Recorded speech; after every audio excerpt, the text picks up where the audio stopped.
Okay, I'm here with JT Tran. He's an expert dating coach. He's been featured on NBC, ABC, and Harvard. And we're going to speak with him today. But before we do, joresults.com is my website. You go there and you put in your email and you get a free ebook just like that. All right, here we are. So you are in California and what's interesting to me is that you've spoken at Harvard before. Yeah. So I am located in Hollywood specifically. Aerospace engineer by training and then turned Asian dating coach. But I am probably the only sort of like pickup artist, Asian dating coach that was ever invited to the Ivy Leagues to speak at Harvard, Yale, University of Chicago, and all those universities. That's pretty cool. That's definitely pretty cool. And you've been doing this for quite some time too. I would speculate at least over a decade.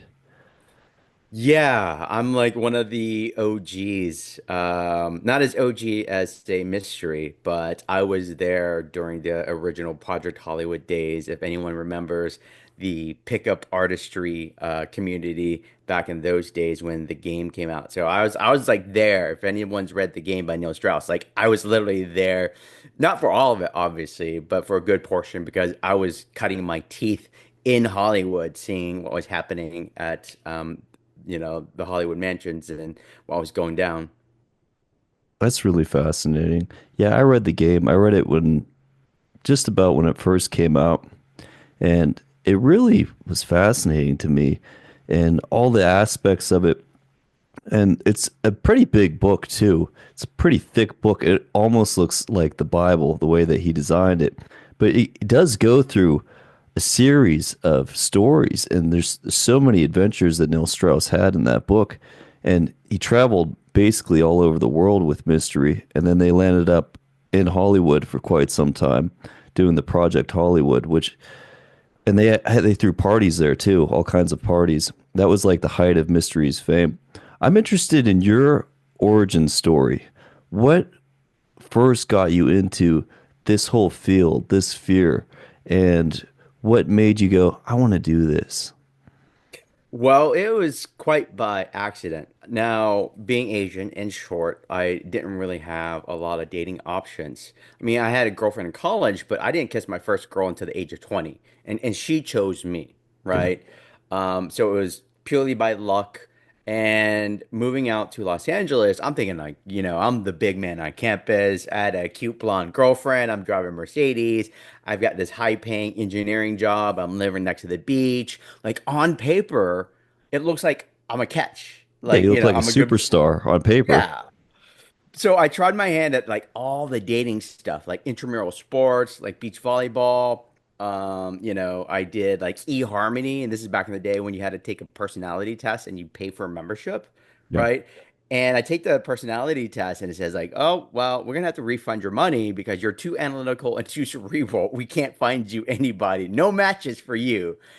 I'm like thinking to myself, like, what is wrong? I thought I was a catch. I thought this is what society says that you're supposed to do in Yeah. order to have someone, that finds you attractive.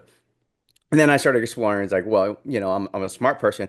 I can figure this out. There's no reason why I should not be able to figure this out. And then one day I read this story in the LA Times about Neil Strauss mystery up in like, the Project Hollywood.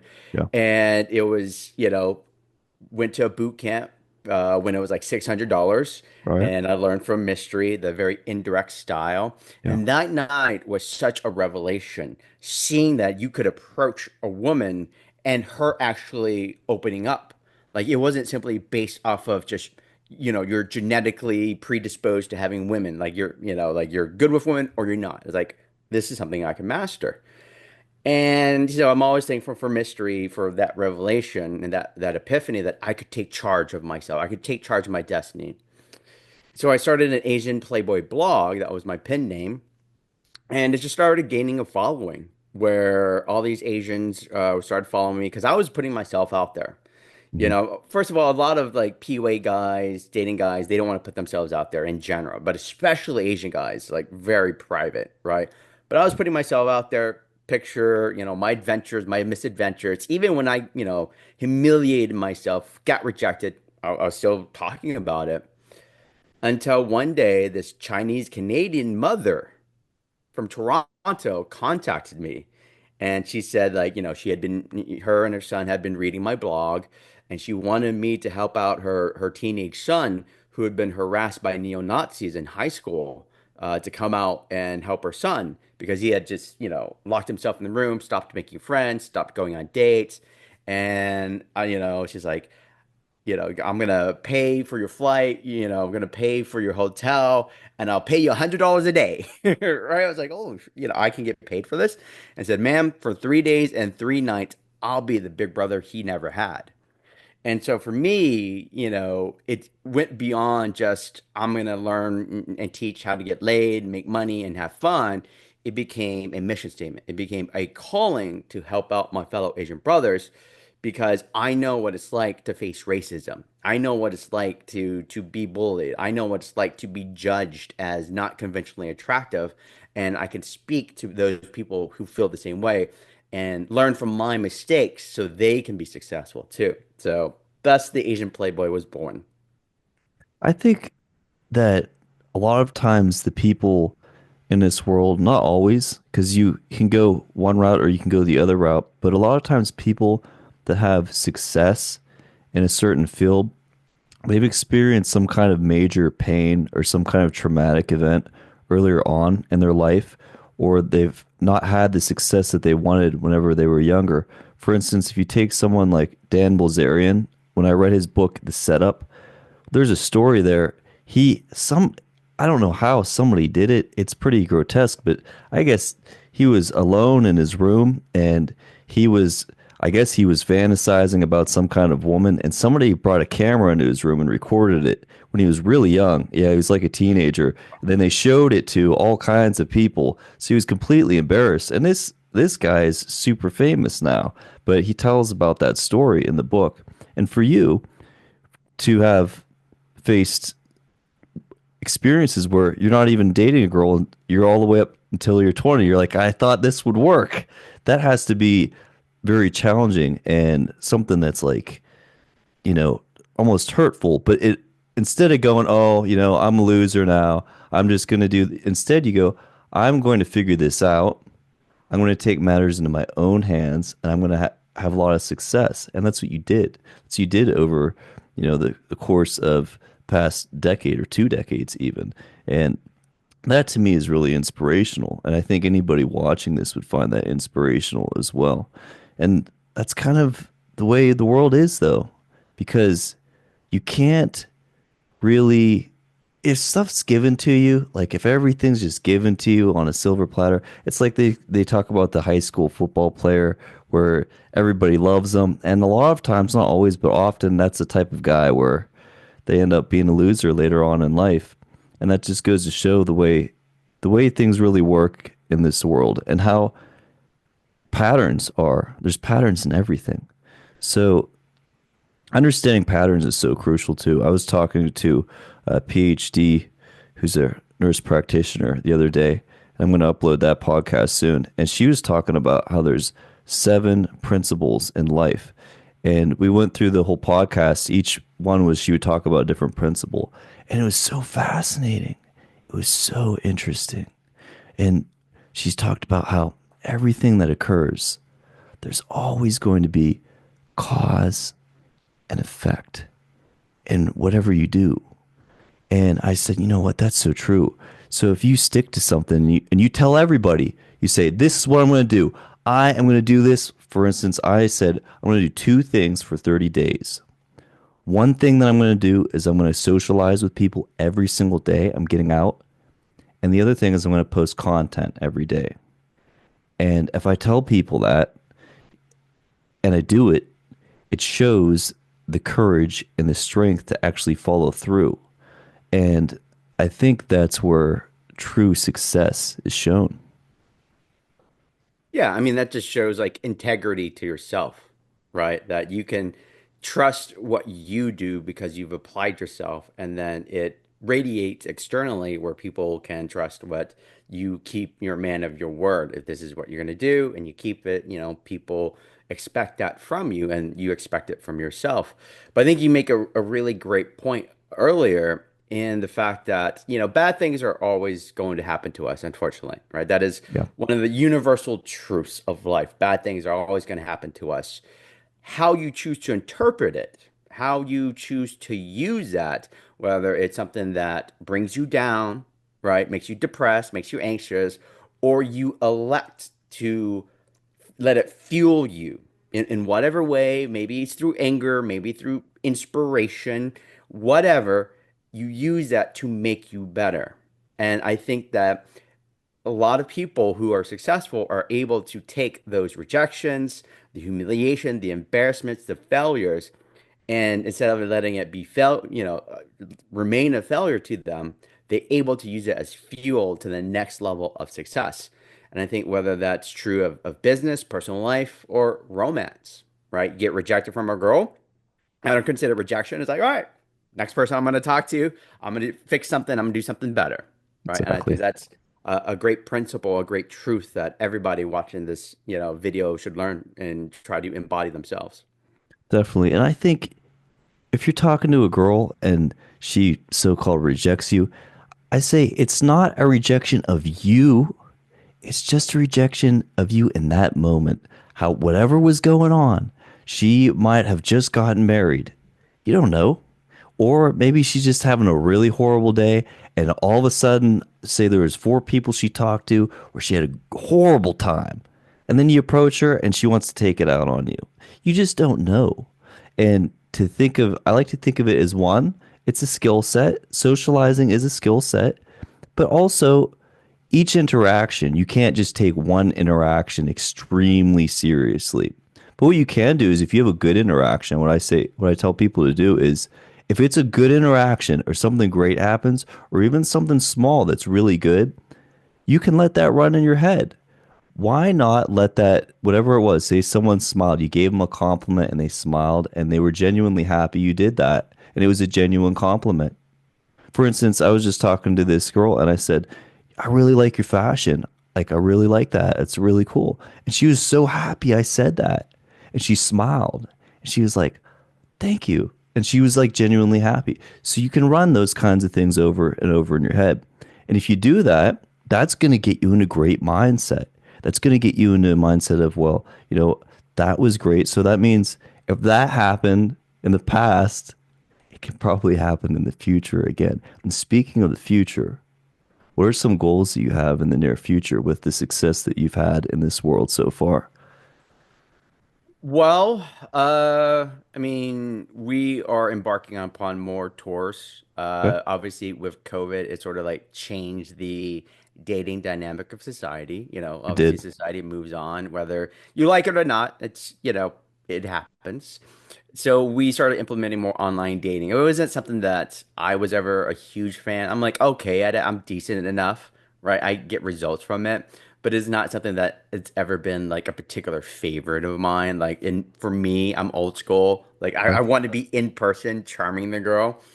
So we've been doing a lot more sort of like online training, tours. Obviously with COVID, we stopped traveling as much, but we started to add not only just international tours, but also starting to travel. Like for example, Valentine. I don't know when this video is going to drop, but Valentine is coming up. So going out to teach a boot camp in New York. Love New York, right? And that Friday night on Valentine's Day, any girl that's out is single, right? I It's wouldn't gonna say any be, girl. I'd say there's a lot of girls that are out there single though. Definitely a yeah, lot. on Friday night, then having dinner with their boyfriend or whatever. And so we've been introducing back in the traveling because I do love to travel, right? We're trying to throw in, like Chicago, Miami, Dallas, Seattle, just to experience it because that is one of the perks of this profession, if you will, is the ability to, be the international playboy and go to different cities and go to different countries and experience what there is to offer. So I think, getting back on track with the travel, I think, because I've always loved to travel. Yeah. Yeah, I love traveling too. And if you're watching this, travel, I think, is also it's so great for your mindset and for the way that you think. It allows you to, if you're seeing all these places and you have these experiences, that gives you things to talk about. You could say, "Oh, I've been here, blah blah blah." See, the girl says, "Oh," and the girls love talk. They usually love talking about travel. So if a girl's talking, she said, "I wanted to go here," and you were already there, or you went somewhere similar to that, that gives you a topic of conversation that can get your foot in the door in a particular conversation with the girl. And the more places that you travel, the more references you have to different places. And then all of a sudden, you appear almost as if you're a leader in that topic. And that's one of the big topics usually that girls love talking about. And you could talk about travel for 10, 15 minutes with the girl. And often, depending on the context, if it's a maybe a low energy place, you could probably get away with talking about it for a little bit of time. But it expands your mind in so many ways. And it gives you street smarts. Traveling gives you street smarts and it allows you to understand what people's intentions are pretty quick. And if you can do it, I say to always, for someone watching, to definitely do it. And the way that you're doing it is great too. It's definitely great because you can coach somewhere in a different city, and you're going to gain more experience in understanding cities, but also as a dating coach. So it'll combine. It's it's definitely a great and socializing. So it just makes you better overall. It's a great thing. As far as online dating goes, I'd say, oh, maybe like a decade ago, when hardly anybody was really using it that much. I didn't like it, but I thought, you know what? Times change. Like with COVID, Yeah. I'm going to get into it. So I got into it pretty steadily about 4 years ago. About 2020 is when I started getting into online dating. And I started experimenting with it, and I sucked at it at first, man. I was really bad at it. And I'd have my photos up, and I wouldn't get any matches, dude. I wouldn't get any matches at all. And then I'd change it, and I tweak it, and I tweak this, I tweak that, and then I get a few matches. I get like 2 matches, and then I tweak it some more, and then over a period of like 6 months to a year, I started to figure out some things and how to get like 100 matches or 200 or 300 matches, but it took some time. And I think even getting really, if you want to get really good, even at that area, there's somewhat of a skill set for that too. Like it's just not going to come over one night or one day. You're not going to get everything. And I think that's the same with going out too. It's the same with going out. If you're going out to talk with people, whatever area you want to go out and talk with, and people say, "Oh, he's a natural. This guy's a natural. He's the best in the world." Well, how is he a natural? Does he go out a lot? Well, yeah, he goes out a lot. Does he go out like every day? Yeah. Well, he's getting out and he's socializing. He's getting out. And that's a big part of it too, is if you want to be this guy that's so charismatic, so enthusiastic, and has all this energy and everyone thinks it's so interesting, get out. That's a big part of it. Just getting out. Or if you want to do the dating apps, go on there, but spend some time on them every day. That's what I say. That's how I do it. What are some of your thoughts on, let's say, the dating apps, since you said you've been getting more into them? Give me some of your insights into that and for the audience, maybe. Sure. So I always say, we know what a girl thirst trap is, right? She posts, her in a bikini and the guys all flock to it. Yeah. And the male equivalent that I find, and some various studies have supported this, is like you were saying, the travel picture. That's also another like Yeah. good reason to travel. So anytime I go to a new location, I do some like travel photography. Just hire some guy off of Airbnb experiences for $100, and it's something that you can put on your profile, your Instagram, what have you. And that is a form of a thirst trap. I think I read on like one Hinge study of like 180,000, users. Only 3.4% of men ever use a travel photo, so 3%. But those guys who did, they would get like 30% of women responding to them, Yeah. right? And so it definitely helps because the idea is there's like the male gaze versus the female gaze. If you, it's a cinematic term, right? The male gaze is we look at the specific object first. So if we're looking at a woman, we see her boobs, we see her butt, whatever. And then we sort of like zoom out. That's just the way we're biologically built, right? For a Exactly. woman, typically she takes the entirety. She creates a story first, right? And then she might zoom into, whatever particular features of the man that she likes.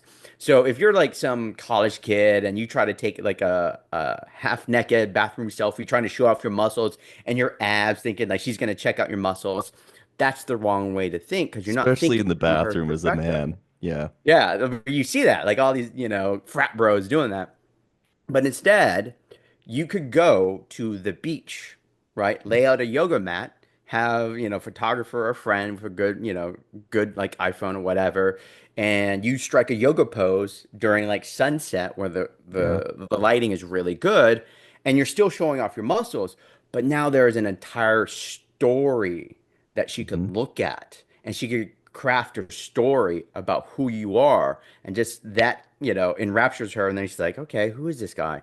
And like I'm fascinated, Yeah. right? Now obviously if you're really good looking you don't really need all those extra stuff, but if you're like someone like me, like I did a test on like photofeeler.com and all these sort of like are you hot or you're not, and my average score was a 4 out of 10.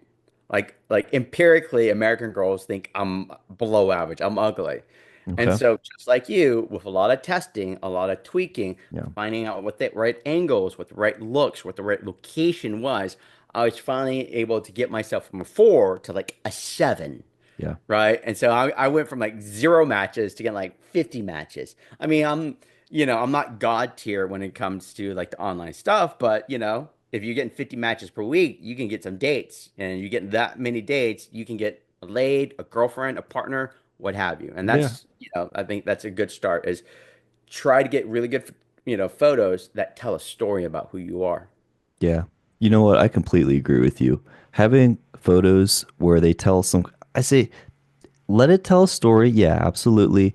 And if you can have the photos at least look good, instead of just telling somebody, hey, just take one photo, say, hey, just snap a bunch real quick. Snap a bunch if you can. And then from there, you can choose like let's say they're doing the yoga one and they're on a mat, which is so cool, man. That's such a great idea. And sunset, golden hour. Say, hey, just snap a few, several, and if you could preferably have something like a Sony or a Canon like that I think it would even be a better touch. And then choosing the best one for sure, definitely. And then we'll close out by I'll ask you to give the audience one tip for if you're out and you're doing maybe cold approach, or if you're out at a bar or a grocery store, what would one tip you could give? And then if there's some way somebody would want to contact you, how would they do that? Yeah, great question, Johnny. I would say because I specialize in basically running like short, not good looking guy game, right? I'm not Yeah. conventionally attractive. So I tend to specialize also in nighttime game. And if I'm cold approaching, I don't exclusively, but I prefer a more direct approach, right? There are other contexts and situations that are more nuanced. But one of my preference, my go-to opener is what I call the kamikaze opener. I All just right. go up to a girl and say, "You are fucking beautiful." Yeah. Right? It's fucking plus adjective. Whatever emotionally powerful adjective you can think of. Beautiful, adorable, something like that. You want avoid like something generic, like you're hot, right? Or you're sexy. Like something like that's why like you are fucking beautiful. And it will stop them in their tracks. Right? There was like a study that said that when you cuss, not like a sailor, but like, when you cuss a swear word, people tend to trust it more because it's coming from a place of emotion, Hmm. right? It's like a surprise because you're not overthinking it. So you stop her, and then you can like, run whatever sort of like game that you prefer.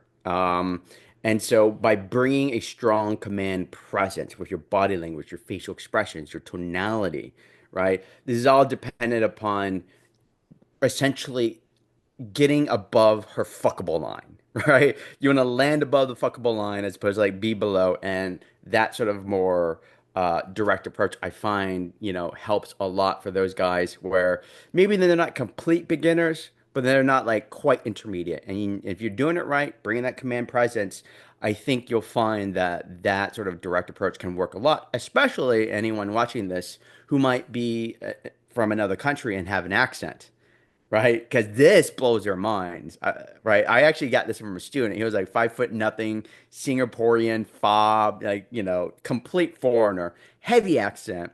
And Yeah. I told him to approach this 6 foot tall blonde, right? And he's like walking up to her and like his 5 foot nothing Singaporean glory. He had to like literally, step on his tippy toes to, show their keynote turner. And he literally said, "You are fucking beautiful." And you could see her brain just melt Yeah. because you don't expect that, Yeah. right? No one expects it, especially from someone short, someone Asian, someone that's got an accent. And so now she's forced to really evaluate that person as an individual human man, not like a stereotype, not like another guy's gonna hit on me. So making that, sticking the approach, making that impact. So that's kind of the way I run game, and that's my suggestion.